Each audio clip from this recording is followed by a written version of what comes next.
모여 기도하는 공동체, 모여 기도하는 공동체라는 제목으로 같이 말씀을 나누겠는데요.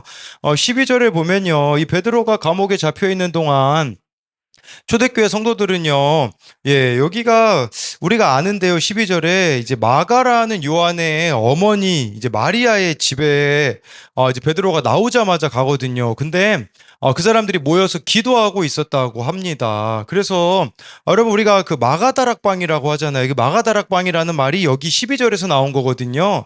그래서 이 마가의 집에 모여가지고 함께 이렇게 기도했음을 보여주고 있는데, 여러분 우리도요 이렇게 모여 함께 기도할 수 있는 것이 참 공동체에 주어진 특권이라고 볼 수 있습니다. 그래서 우리가 이 모여 기도하는 공동체가 이제 이렇게 모여서 기도할 때 무엇을 이루어낼 수 있는지 같이 살필 텐데, 첫 번째로는요, 모여 기도하는 공동체는 생명을 낳습니다. 우리 11절 12절을 같이 읽어보겠습니다. 시작. 이에 베드로가 정신이 들어 이르되 내가 이제야 참으로 주께서 그의 천사를 보내어 나를 헤롯의 손과 유대 백성의 모든 기대에서 벗어나게 하신 줄 알겠노라 하여 깨닫고 마가라 하는 요한의 어머니 마리아의 집에 가니 여러 사람이 거기에 모여 기도하고 있더라. 11절에요. 이제 베드로가 이제 정신이 들었다고 해요. 그러니까 천사가 이제 주의 사자가 이 베드로를 감옥에서 꺼내주는데 환상으로 알고 있었거든요. 이게 환상이 아니구나, 실제구나. 이제 정신이 들어서 참으로 주께서 그의 천사를 보내요. 여기 보면요. 나를 헤롯의 손과 유대 백성의 모든 기대에서 벗어나게 하신 줄 알겠노라고 깨달았다라고 하고 있습니다. 그러니까 베드로가요 죽기 직전의 상황까지 갔습니다. 하루만 지났다면 그는 참수형을 당하여서 죽었을 것이죠. 근데 그 죽음 가운데 하나님께서 상상치도 못한 방법으로 자신을 책임져 주신다라는 걸 깨달았어요. 베드로가 이전에는 이 깨달음이 없었거든요. 왜냐하면 자기가 자기를 지키려고 했거든요. 그러니까 그 예수님 끌려가실 때 3번이나 부인하지 않습니까? 자기가 자기 자신을 스스로 지키려고 하니 이런 것들을 깨닫지 못했던 거죠. 근데 반대로 감옥에 갇혔을 때는 오늘 새벽 큐티 말씀에 말씀드렸듯이 베드로가요 잡니다. 어떻게 잡니까? 감옥에 내일이면 죽는데 자잖아요. 왜 그러냐면 이제는 내가 내 인생을 끌어가는 게 아니라 주님께 내 인생을 맡겨보니 이게 더 나은 길이구나. 우리도 이 깨달음이 있어야 된다라는 거예요. 우리 그 누가복음 5장에 보면요. 베드로가 자기가 자기 인생의 주인이 되어서 살은 결론이 뭡니까? 빈배잖아요. 여러분, 내가 내 인생의 주인이 되어서 살아가는 그 결론은 빈배일 수밖에 없어요. 그런데 주님께 나를 맡기니 주님이 나를 살려주시고 가장 좋은 길로 인도하신다라는 그 깨달음이 이 베드로에게 있었다라는 거죠. 우리에겐 이런 의미가 될 수 있어요. 지금 베드로는 실제 감옥에 갇히게 되었다가 풀려났지만 여러분 우리 모두가 다 나와야 되는 감옥이 있습니다. 모두가 다 죄사슬에 매여 있고요. 자기가 만들어 놓은 감옥, 상처로 얼룩진 감옥이 각자에게 다 있습니다. 그 가운데 저는 그곳으로부터 벗어나기 위해 필요한 게 있다면 11절의 말씀을 좀 반대로 봐야 될 필요가 있어요. 여기 11절에 유대 백성의 모든 기대에서 벗어났다라는 것은요, 이 유대 백성은 모든 기대가 뭐냐면 이들은 헛된 기대를 가졌거든요. 헛된 기대를 가지고 예수 믿는 사람들을 죽이려고 했거든요. 여러분 우리가 자기만의 그 감옥에서 벗어나려면 이 헛된 기대를 버려야 한다라는 것입니다. 오늘 우연히 제가 그 정선에서 일어나고 있는 일에 대한 영상을 봤습니다. 보니까 이게 5년 전 영상인데요. 거기 보면요, 이 정선이 카지노가 있잖아요. 카지노 하는 사람들이 나오더라고요. 그 사람들이요, 이제 노숙자가 됩니다. 원래는 막 어떤 사람은 10억도 있었던 사람도 있고요. 하루아침에 노숙자가 됐는데 집에 돌아갈 수가 없어요. 왜냐면 집에 돌아가도 아무도 자기를 반겨주지 않으니 어느 분은 그런 이야기를 하더라고요. 내가 죽으면 내 아들이 장례식도 안 치러줄 것 같아 라고 이야기를 하더라고요. 왜냐면 자기가 너무나 많은 피해를 주었다고 생각하기 때문이죠. 이 사람들은요, 하루에 한 끼만 먹습니다. 왜냐하면 어느 교회에서 딱 점심 도시락을 제공하거든요. 거기에 막 30명, 40명 되는 사람들이 도시락을 받아가지고 먹어요. 근데요, 이 사람들이요 하는 게 있어요. 뭘 하냐? 로또를 항상 합니다. 돈이 생기잖아요. 무조건 로또를 해요. 왜 그러냐면 이 한 방을 통하여서 만회하려고 하는 거죠. 내가 지금까지 이 잃은 돈을 만회하기 위하여서 로또를 하고 있는 것이겠죠. 그 로또를 하는 게 결국은 또 다른 중독을 낳게 되어지는, 결국 이게 헛된 기대라고 할 수가 있는 것입니다. 그러니까요, 이 헛된 기대를 내려놓지 못하니까 그곳을 벗어나지 못하는 거죠. 저 남자분이 이제 한 분을 찾아가서 이렇게 인터뷰하는데 거의 농가에서 지내고 계세요. 그분은요, 원래 집이 두 채나 있었다고 합니다.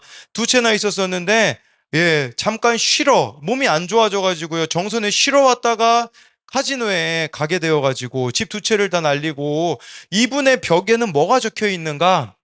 막 숫자들이 적혀 있더라고요. 어떻게 하면 자기가 또 카지노로 돈을 딸 수 있을까? 또 로또로 돈을 벌 수 있을까? 그 헛된 기대감에서 벗어나기 전까지는 이분은 여기 이곳에서 빠져나올 수가 없다라는 거죠. 그분 스스로가 지금 그분을 올가매고 있는 감옥이 이곳이 아니겠습니까? 여러분, 우리도요, 이 헛된 기대들을 내려놓지 못하면요, 빠져나오지 못하는 그 감옥 같은 것들이 우리들에게 있다라는 것을 보아야 하는 것이겠죠. 그러면요, 우리가 이 헛된 기대를 버리기 위하여서 필요한 게 뭘까요? 12절 말씀에 나와 있잖아요. 깨닫고 라고 말씀해 주고 있어요. 말씀을 깨달아야 한다라는 겁니다. 네, 그래서 우리 교회가 이제 말씀 묵상하는 교회가 됐잖아요. 근데 다들 모두가 다 힘들어 하시더라고요. 저를 비롯해가지고 이 말씀 묵상이 하는 게 힘든데, 근데 힘들면도 불구하고 우리가 이 길을 가야 되는 이유가 뭡니까? 그래야 깨달을 수 있기 때문이거든요.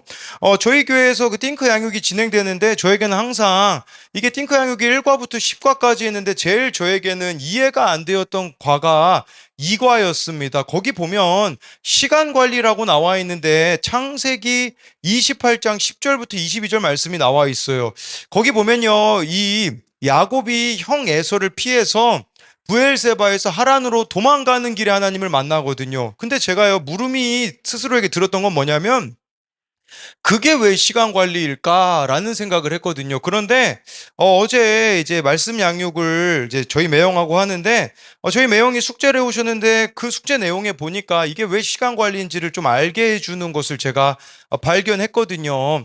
창세기 28장 우리 12절 13절 말씀을 좀 같이 읽어보겠습니다. 시작. 꿈에 본즉 사닥다리가 땅 하늘에 닿았고, 또 본즉 하나님의 사자들이 그 위에 오르락 내리락 하고, 또 본즉 여호와께서 그 위에 서서 이르시되 나는 여호와니 너의 조부 아브라함의 하나님이요 이삭의 하나님이라. 내가 누워있는 땅을 내가 너와 내 자손에게 주리니. 여러분, 이게 어떻게 시간 관리일까요? 하나님을 만나는 게 이게 바로 시간 관리가 된다라는 의미도 있겠지만, 12, 13절에 동일하게 나온 단어가 세 가지가 있어요. 본즉이라는 단어가 세 번 나와요. 여러분, 야곱 시대 때는 성경이 없었습니다. 꿈에서 봤죠. 그러면요, 우리는요, 이 꿈에서 보는 것은 우리들에게는 말씀을 봐야 된다라는 거예요. 여러분, 이게 뭘 말하는 거냐면, 말씀을 보는 게 우리의 시간을 아껴준다라는 거겠죠. 무슨 말이냐면요, 우리에게 해석되어지지 않은 지난날의 삶이 있지 않습니까? 미해결 상태로 남아있는 문제들이 있을 수 있어요. 그런데 말씀을 계속해서 본죽으로 나아가게 되어지면요, 그게 바로 내 삶을 해석해 준다라는 거죠. 그럴 때 헛된 기대를 버리며 옥에서 벗어날 수가 있는 것입니다. 제가 이 벗어난 것 중에 하나가 그거잖아요. 이제 코로나 때 저녁에는 없었으면 하는 시간이 코로나의 시간이었거든요. 근데요, 지금 이제 말씀으로 이제 와서 하나씩 하나씩 그 사건들을 들여다 보니까요, 마땅히 있어야 되는 사건이었었다라는 게 제가 인정이 되어지더라고요. 청년용 큐티 묵상 간증 트라우마의 옥에서 벗어나 보면이라는 내용이 있는데, 이 청년은요, 많은 소라운스러운 공간에 있으면 예민해지고 편두통이 심해진다고 합니다. 그 이유가 내성적인 성격 때문이라고 생각했는데, 상담을 받아보니까 마음속에 깊이 숨겨진 진정한 이유를 발견했대요. 그게 뭐냐면, 제가 가지고 와봤는데, 저는 어릴 때 제게 친절을 베푸는 것처럼 다가온 어른에게 성추행을 당한 적이 있습니다. 상담 선생님은 그때의 공포심과 부정적 느낌이 신체 기억으로 남아 낯선 사람들을 위협으로 느끼고 몸이 스스로 경계하기에 드러나는 반응이라고 했습니다. 상처에 옥에 갇힐 수밖에 없었던 거죠. 그런데 이런 내용이 나오더라고요. 이 문제를 직면하고 기도하던 중 주일 설교 말씀을 들었습니다.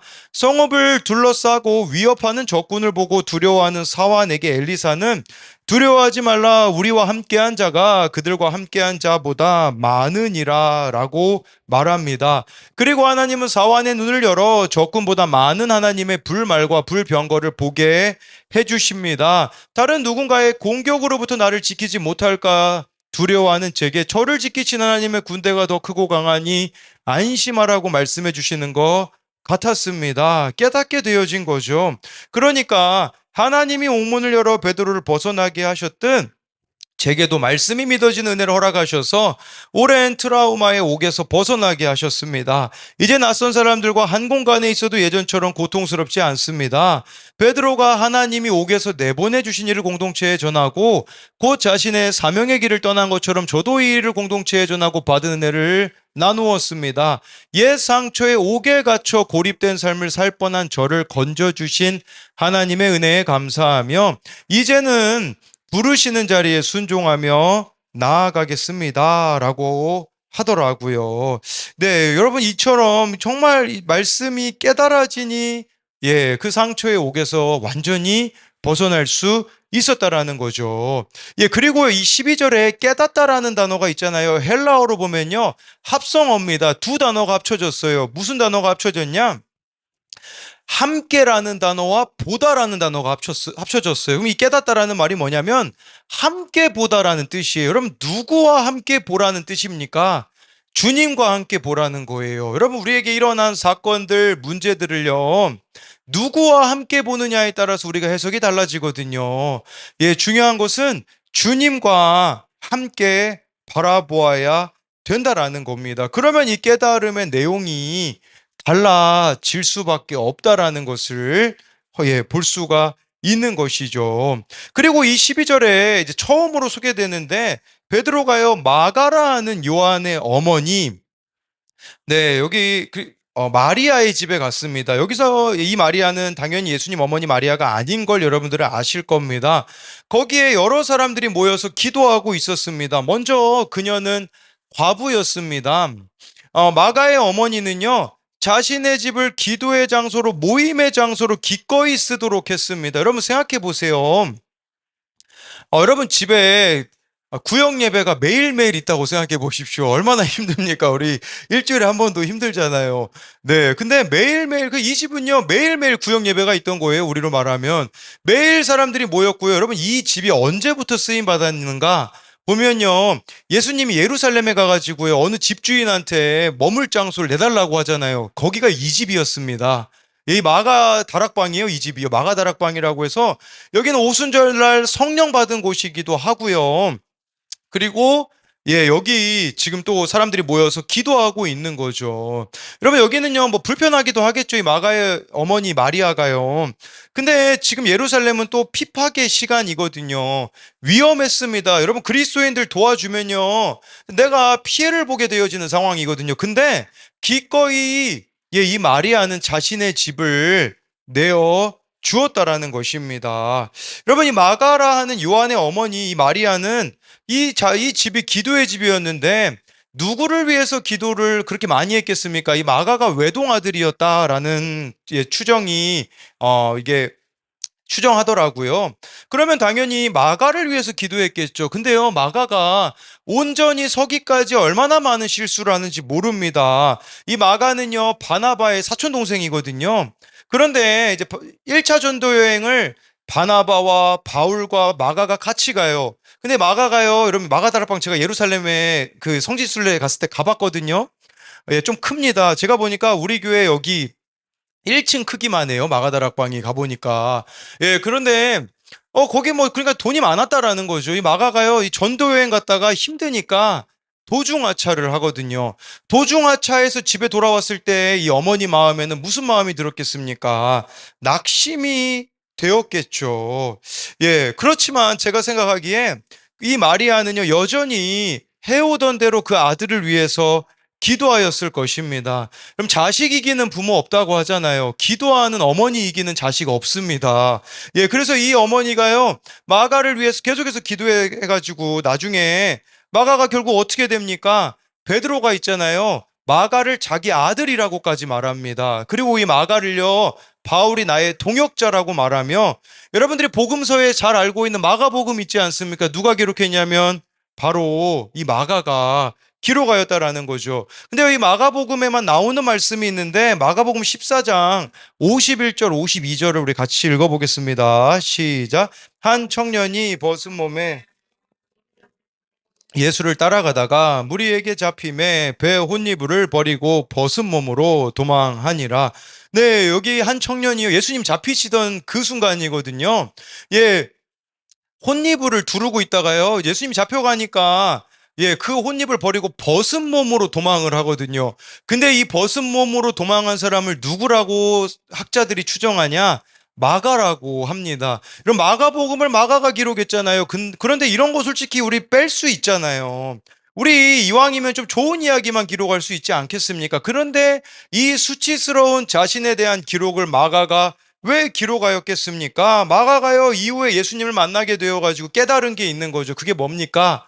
내가 죄인이라는 것을 깨달았다라는 거죠. 근데 이 마가가 자기가 죄인이라는 걸 깨닫게 된 것은 결국 누구로 인함입니까? 물론 전적인 하나님의 은혜라고도 할 수 있겠지만, 예, 이렇게 그 이면에 다른 이들을 위하여서 자신을 집을 내어준 이 마가의 어머니 마리아, 그리고 마가를 위해 기도로 섬긴 그 뒷받침이 있었기 때문이 아니겠습니까? 저는 그런 의미에서 정말 우리의 기도가 땅에 떨어지지 않는다라는 것을 여러분들이 기억했으면 좋겠습니다. 이처럼 기도는 생명을 낳는 능력이 있다라는 것입니다. 그래서 이것에 대한 두 가지 적용은요, 내가 스스로 만들어 놓은 감옥은 무엇입니까? 그곳에서 나오기 위해 버려야 하는 나의 헛된 기대는 무엇입니까? 또 한 가지는요, 말씀의 관점으로 사건과 사람을 바라보고 있습니까? 이것은 아까 제가 그 깨닫는다라는 그 단어로 함께 바라보다라는 그것으로 설명을 드렸고요.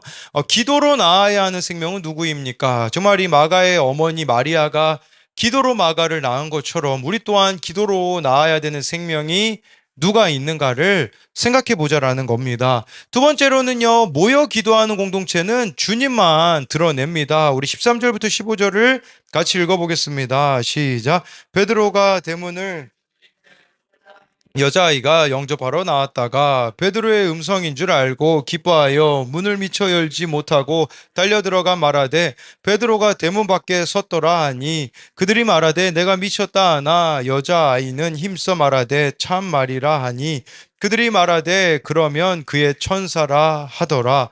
베드로가요, 이 마가라 하는 요한의 어머니 마리아의 집 대문을 두드리는데 로데라는 여자아이가요, 영접하러 나왔다가 베드로의 음성인 줄 알고 기뻐하여 문을 열지 못하고 달려들어가 말하였다고 합니다. 그때 이 기도하던 사람들이요, 이 로데에게 미쳤다라고 말하거든요. 왜 미쳤다고 했을까요? 그들은 베드로 풀려나게 해주세요라고 기도를 안 했다라는 의미가 될 수 있어요.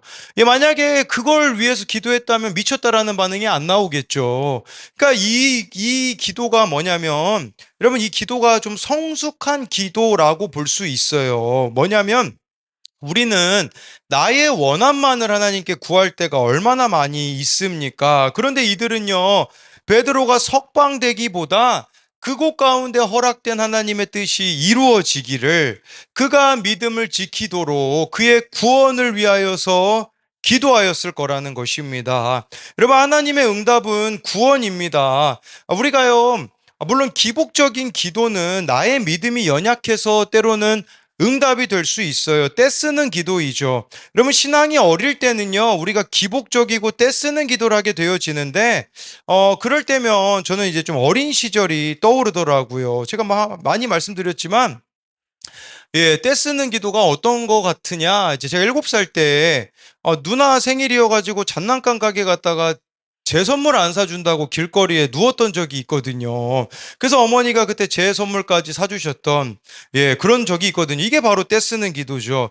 초대교회 성도들은 이렇게 떼 부리는 기도를 하는 게 아니라 구원을 위한 기도를 하였다라는 것입니다. 저희 매형이 어제 좀 이 부분을 이렇게 이야기해 줬는데, 초등학생 때까지는 교회를 열심히 다녔다고 합니다. 부모님이 이혼하시기 직전에 하나님께 기도했어요. 부모님, 이혼 좀 하지 않게 해달라고.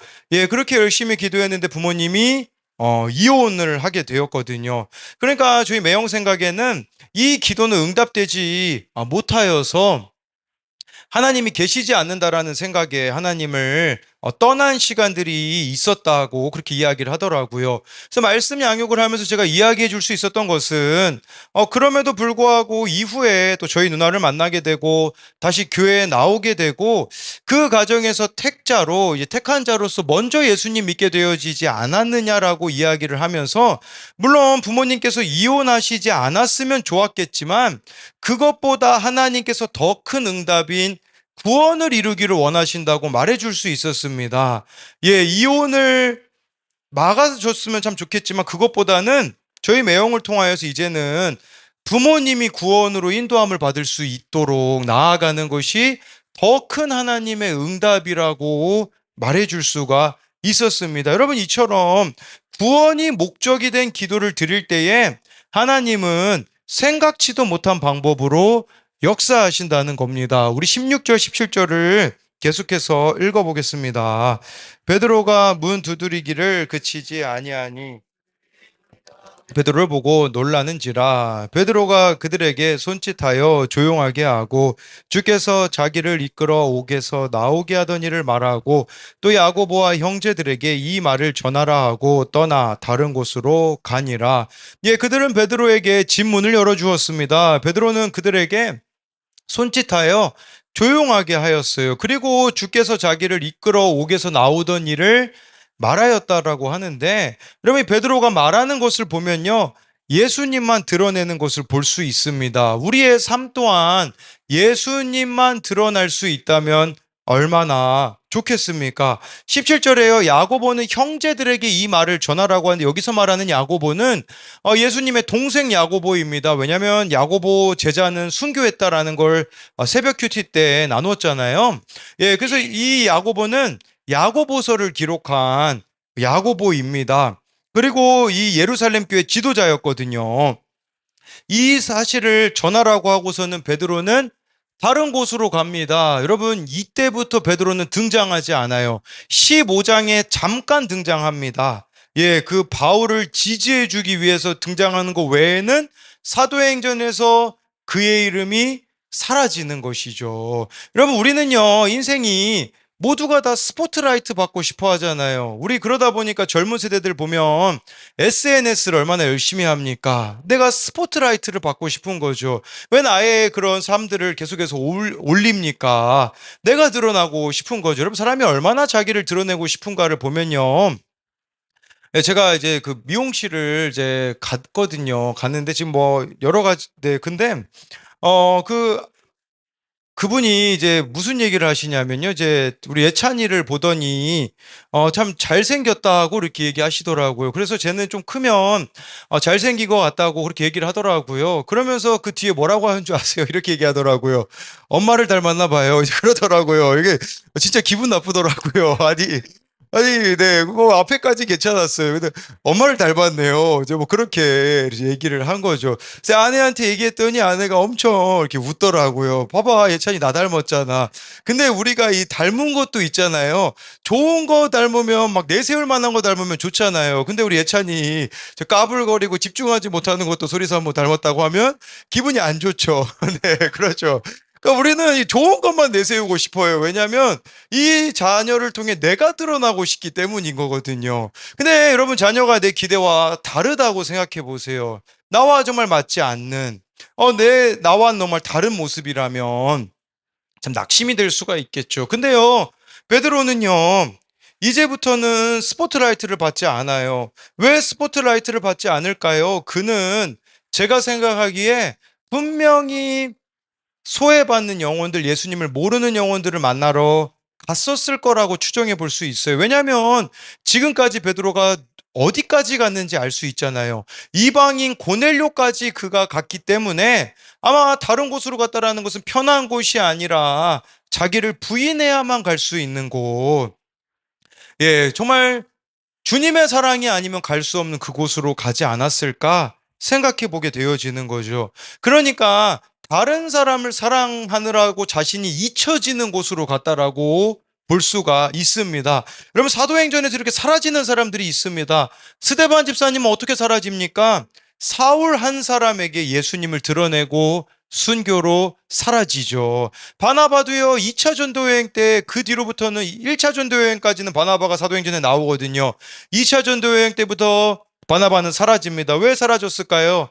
마가를 데리고 갔기 때문에, 마가라는 사람을 사랑했기 때문에 그는 사라졌다라는 거죠. 여러분, 그렇다면 주님만 드러내는 삶은 뭘 말하는 거겠습니까?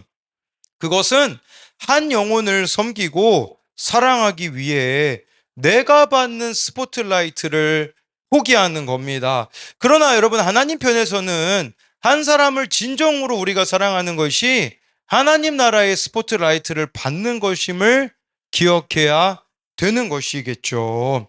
예, 그랬을 때 이제 저에게 있었던, 제가 나눔에도 올리긴 했는데, 이제 어떤 일이 있었냐면, 이제 은행 나무길을 가면요, 그 술만 드시면 저한테 전화하시는 분이 술 안 드시는 날은 은행 나무길을 오셔서 또 건강 관리를 하시더라고요. 그래서 이제 그 뛸 때 제가 이게 마주쳐서 제가 이제 그렇게 월요일에 건강검진 받고 왔대. 이분이 암이 있으시거든요. 근데 의사가 왜 이렇게 건강이 좋아졌냐고. 그래서 이제 이분이 기분이 너무 좋아서 오늘은 술 먹어도 되는 날이라서 고민 중이래요. 내가 오늘 술을 마실까 말까.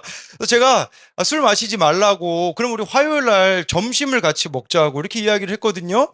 예, 알겠다고, 좋겠다고 이렇게 얘기를 하셔서 화요일 날 점심쯤에 전화를 했죠. 그랬더니 뭐 목소리만 들어도 이미 취하셨더라고요. 그런데 점심 먹게 만나자고 그래가지고 제가 괜히 전화했다라는 생각이 좀 들었거든요. 근데 이제 아내랑 함께 우리 교회 앞에 있는 동태탕 집에서 식사를 하는데요. 목소리가 얼마나 큰지 거기 사람들이 다 쳐다봐요. 저랑 이제 소리사모랑 그분하고 셋이 밥 먹는데 다 쳐다보고요. 이 동태탕집 사장님이 째려보고 계세요. 이제 왜 째려보고 계시냐? 이제 저랑 소리사모를 너무 이제 함부로 대하는 거예요. 막 말도 이렇게 함부로 하고, 예, 막 그러는 거죠. 그러니까 막 사장님이 불편해가지고, 예, 막 째려보시기도 하고, 아무튼 뭐 그런 해프닝이 있었거든요. 그런데 이분이 뭐라고 이야기하는 줄 아세요? 자기 인생에 가장 행복한 것은, 예, 저보고 뭐라고 했죠? 여기 목사님 친구 만난 거래요. 저를 친구라고 부르시거든요. 저를 만난 게 그분 인생의 가장 큰 행운이라고 하더라고요. 그래서 저는 그렇게 얘기했거든요. 전 형님 만난 게 가장 큰 5점이라고 이제 이렇게, 예, 뭐 술 취하니까 기억도 못 해요. 그래서 형님 만나서 참 인생이 너무 힘들어졌다고 이제 그렇게 좀 이야기할 수 있었거든요. 예, 그랬는데 이제 이분이 좀 교회를 와야 되는데 부끄러움이 너무 많아가지고 좀 이렇게 못 오시더라고요. 뭐 본인이 깡패였다고 하는데요. 제가 보니까요, 그냥 좀 귀여우세요. 왜냐, 문신한 것도 봤거든요. 제가 막 문신 자꾸 보여줘요. 보여달라고는 안 했는데, 근데 막 팔에다가 이렇게 팬더 모양으로 문신을 하셔가지고, 아니 왜 이렇게 귀여운 거 하셨냐고 했더니 친구들하고 가서 이렇게 우정으로 했다고 이렇게 하시더라고요. 귀여우신 분이에요. 근데 이제 이분들은 어떻게 하면 교회로 좀 데리고 올까? 제가 그 은목걸이를, 십자가 목걸이를 선물한 적이 있거든요. 너무 차고 다녀가지고 그 은이 닳았나 봐요. 그래가지고 저보고 은목걸이, 십자가 목걸이 하나 사내라고 이렇게 얘기하더라고요. 그래서 제가 이제 수요일 날 또 만났거든요. 왜 이렇게 자주 만나나 몰라요. 근데 수요일 날 만나서 제가 뭐라고 얘기했냐? 내가 생일이 이제 금요일인데 주일에 오면 내 생일 선물 좀 줘야 되지 않겠냐고. 이렇게 그분 맨날 깡패는 의리밖에 없다고 하거든요. 그래서 아니 깡패가 왜 이렇게 의리가 없냐고, 지금까지 이렇게 막 목걸이도 주고 했는데 내 생일 기념해서 좀 일요일 날 주일 날 좀 교회 좀 오라고, 10시 반까지 오라고 하니까 안 움직이시더라고요. 그래서 제가 이렇게 얘기했죠. 은목걸이 새로 사줄 테니까 오라고 해가지고 뭐 거의 한 올 것 같은데 또 몰라요. 모르긴 할 것 같은데 뭘 여러분들에게 이야기하고 싶냐면요. 그분을 사랑하는 방법이 뭐냐면 내가 없어지면 되거든요. 내 자아가 없어지면 되고요. 내 생각이 없어지면 돼요. 이게 베드로의 삶이라는 거예요. 예, 떠나 다른 곳으로 갔다라는 것은 베드로라는 그 존재가 드러나지 않는 곳. 예, 어찌 보면은 자기의 자아가 죽어지는 곳으로 그가 가서 사랑한 게 아닌가라고 볼 수 있겠죠. 저는 제가 인정받기를 원하는 사람이잖아요. 그런데 이제부터 제가 가야 되는 길은 뭡니까? 다른 사람들을 인정해주는 길을 가야 하는 거죠. 요즘 말씀 묵상, 이 말씀 양육하는데, 이번에는 좀 남자들하고만 하거든요. 네, 남자분들하고만 하는데 다 집사님들이에요. 저보다 다 나이가 많으신 분들하고만 하는데, 아니, 남자들끼리 여러분 진짜 할 말 없잖아요. 남자들끼리. 근데 제가 놀라운 경험을 해요. 왜냐하면 이 남자분들이 말이 너무 많으세요. 그래가지고 제가 한 시간 되면 끊어요. 네, 이제 왜냐하면 아유, 가만 놔두면 한 두세 시간도 하실 수 있을 것 같아요. 아니, 이분들이 아니, 말이 되게 많으시더라고요. 저보다 나이가 다 많으신데 근데 제가요, 얼마나 큰 기쁨이 있는지 몰라요. 이분들의 삶을 알게 되어지고, 아니, 이렇게 나이가 어린 제가 그분들의 삶을 말씀으로 해석해 줄 수가 있는 게 얼마나 큰 기쁨인지를 보게 되어지는 거죠. 이전에 막 제가 인정받기 위하여서 몸부림치며 살았을 때 누렸던 그 기쁨과는 비교할 수 없는 기쁨을 누릴 수가 있는 것이겠죠. 그래서 정말 이제는 주님만 드러나기를 위하여서 뿐만 아니라 우리의 좀 기도가 바뀌어졌으면 좋겠어요. 우리는 뭔가 즉각적인 응답을 원하실 수 있어요. 왜 하나님 응답 안 해주시는 거지? 근데 하나님의 목적은 구원에 있기 때문에요.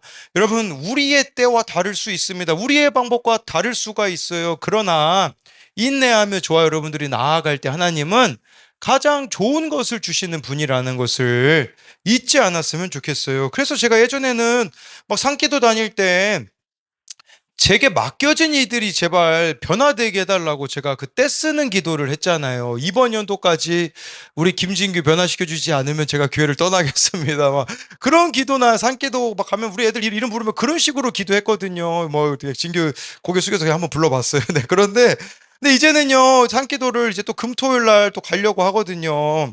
이제는 그런 기도가 아니라 구원을 위하여서 또 제게 맡겨진 분들이 하나님을 알아가실 수 있도록 또 나를 통해서 예수님만이 드러나도록 기도하려고 하는 것이죠. 여러분, 이처럼 우리들의 정말 인생의 목적이 바뀌었으면 좋겠습니다. 그래서 이것에 대한 두 가지 적용은요.